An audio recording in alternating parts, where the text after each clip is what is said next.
Okay, here are the two kidneys and the suprarenal glands. This is the left kidney, surrounded by its capsule, and this is the region of its hilum, and also the sinus of the kidney. The hilum is at the entrance of the blood vessels in the ureter and their exit. The sinus refers to this region in general.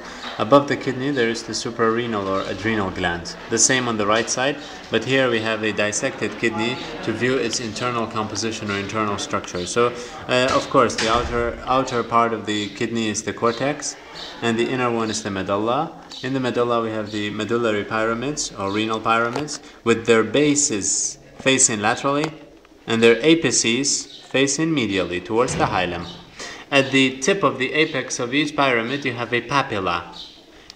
As you can see, these two papillae, their renal pyramids have been removed, but their papilla have been retained.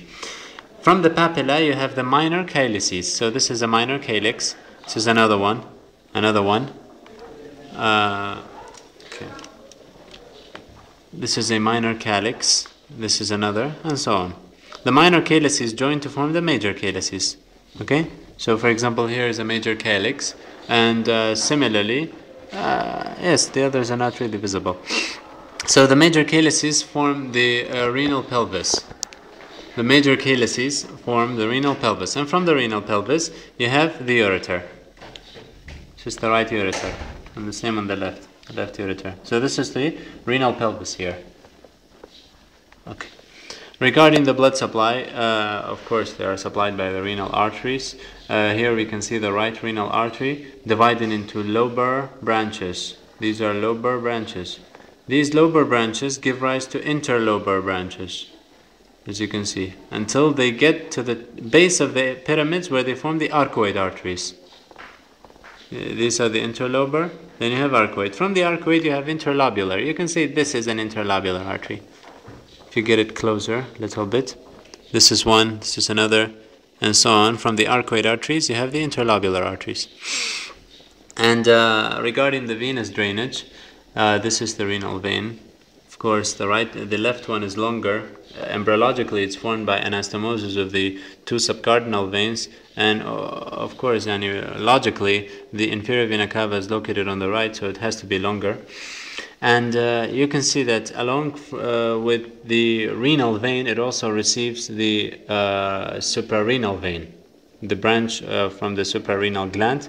One of its veins draining it go directly into the left renal vein. On the right side it goes directly into the inferior vena cava.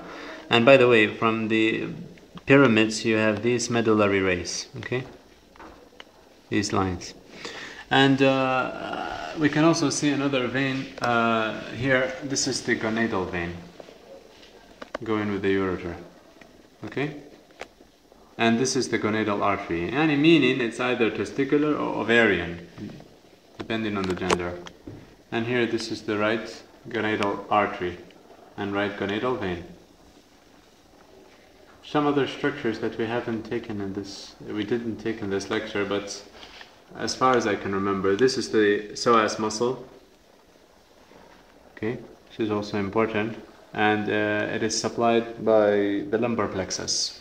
Okay, this is the iliacus muscle, and it's supplied by the femoral nerve branch of the lumbar plexus.